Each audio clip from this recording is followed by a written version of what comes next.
Hello everyone, welcome to my kitchen. તો મિત્રો, આજે હું તમારી સાથે શેર કરવાની છું મગના શાકની રેસીપી। તો આ મગની દાળનું શાક ખાવાની ખૂબ જ મજા આવે તેવું છે। આ મગનું શાક એકદમ ટેસ્ટી, રોટલી સાથે કે ભાખરી સાથે ખાઈ શકો કે રોટલા સાથે પણ ખાઈ શકો તેવું એકદમ ટેસ્ટી એવું આ શાક છે, રેસ્ટોરન્ટ સ્ટાઇલ જેવું। તો મિત્રો, આ રેસીપી એન્ડ સુધી જરૂરથી જોજો, સ્કીપ બિલકુલ પણ નહીં કરતા। અને મિત્રો, મારી ચેનલમાં હજી સુધી તમે નવા હોય તો મારી ચેનલને લાઈક કરજો, શેર કરજો, સબસ્ક્રાઈબ કરજો અને મારા આવા જ નવા વિડીયોને જોવા માટે બેલ આઇકન બટનને પ્રેસ કરજો, જેથી કરીને તમને મારા નવા વિડીયોની નોટિફિકેશન સૌથી પહેલાં મળે। તો ચાલો બનાવવાનું સ્ટાર્ટ કરીએ। તો તમે જોઈ શકો છો કે મેં આ મગની ફોતરા વગરની દાળ લીધી છે। તો 3 થી 4 વ્યક્તિને થાય તેટલી મેં લીધી છે। તો તેમાં થોડું પાણી એડ કરી અને સારી રીતના આપણે વોશ કરી લેવાની છે। હવે જે ઉપરનું જે ખરાબ પાણી છે તે આપણે કાઢી લઈશું। તો તમે જોઈ શકો છો કે મેં અહીંયા મગની દાળને વોશ કરી લીધી છે। તો તેને હવે આપણે કુકરમાં એડ કરી દઈશું।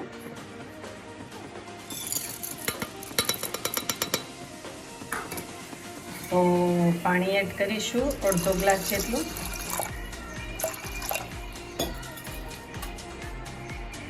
હાફ ટીસ્પૂન જેટલી હળદર પાવડર એડ કરીશું। તો આ રીતના મિક્સ કરી લઈશું અને પ્રેશર કુકરનું જે ઢાંકણ બંધ કરી દઈશું। ગેસ ઓન કરીશું, કુકર મૂકીશું અને 3 જેટલી વિસલ થવા દઈશું। તો આપણી 3 થી 4 જેવી વિસલ થઈ ગઈ છે અને પ્રેશર કુકરનું ઢાંકણ ખોલી લીધું છે અને તમે જોઈ શકો છો કે આપણી જે મગની દાળ છે તે એકદમ સરસ બફાઈ ગઈ છે। તો હવે તેના માટેનો આપણે વઘાર કરી લઈએ। તો ગેસ ઓન કરીશું, બાઉલ મૂકીશું, 6 થી 7 ટેબલસ્પૂન જેટલું તેલ એડ કરવાનું છે। આમાં થોડું વધારે તેલ એડ કરીશું કેમ કે આપણા મગનું શાક છે એટલે। હવે આપણું તેલ જે છે ગરમ થાય પછી તેનો આપણે વઘાર કરીશું। 1 ટેબલસ્પૂન રાઈ એડ કરીશું। ગેસની ફ્લેમ છે તે આપણે ફૂલ જ રાખીશું અને 1 ટેબલસ્પૂન ધાણા જીરું એડ કરીશું અને ધાણા જીરું અને રાઈ ફૂટવા લાગે પછી જેમાં આપણે બીજો મસાલો એડ કરીશું। તો તમે જોઈ શકો છો આપણી જે રાઈ છે તે ફૂટી ગઈ છે। તો હવે આપણે જ્યાં લીમડાની ટીલ લીધેલી છે તે એડ કરીશું। તો 1 ટેબલસ્પૂન હળદર પાવડર એડ કરીશું, 1 ટેબલસ્પૂન હિંગ એડ કરીશું। તો અહીંયા મેં 1 કાંદો લીધેલો છે તેને મેં કટિંગ કરી લીધો છે તે એડ કરીશું। મેં અહીંયા ટામેટા લીધેલો છે 2 નંગ જેટલા, તેને પણ મેં કટિંગ કરી લીધા છે તે એડ કરીશું। મિક્સ કરી લેશું અને આપણા કાંદા અને ટમેટા જે છે તે સંતળાઈ જાય અને તેનો રંગ જે છે તે બદલાઈ જાય ત્યાં સુધી તેને સાતળવા દેવાના છે। તો તમે જોઈ શકો છો કે આપણું ટામેટાનો અને કાંદાનો રંગ જે છે તે બદલાઈ ગયો છે અને સંતળાઈ પણ ગઈ છે। તો સ્વાદ અનુસાર મીઠું એડ કરીશું,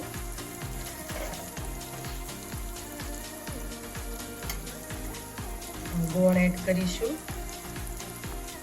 તો અહીંયા મેં ચટણી લીધેલી છે ખાંડેલી, ખાયણીના મદદથી તેને મેં ખાંડી લીધેલી છે। 2 ટેબલસ્પૂન જેટલી છે, જેટલું તમને તીખું ભાવતું હોય તેટલી એડ કરવાની। 1 ટેબલસ્પૂન ધાણા જીરું પાવડર એડ કરીશું, ચપટીક જેટલો ગરમ મસાલો એડ કરીશું અને જે આપણે મગની જે દાળ છે તે બાફી લીધેલી છે તે એડ કરી દઈશું। તો મિક્સ કરી લેશું.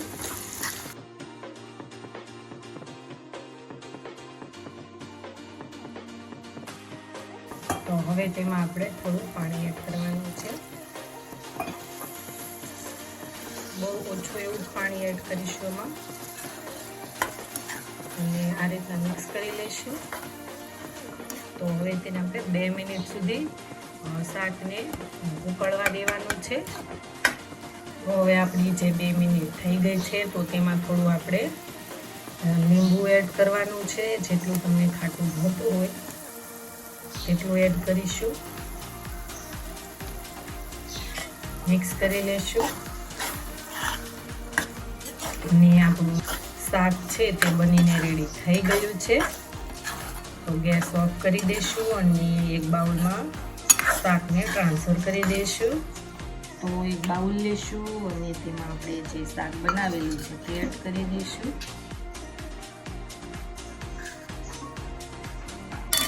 તો મિત્રો તમે જોઈ શકો છો કે આપણું મગની દાળનું શાક એકદમ સરસ રેસ્ટોરન્ટ સ્ટાઇલ જેવું બનીને રેડી થઈ ગયું છે. તો આ શાક ઘરે બનાવવાની એકવાર જરૂર ટ્રાય કરજો. ખૂબ જ ટેસ્ટી, સ્વાદિષ્ટ અને ખૂબ જ સ્વાદ આવશે ખાવાનો. તો મિત્રો હવે આપણે નવા વિડીયો સાથે ફરી મળીશું. Thank you for watching.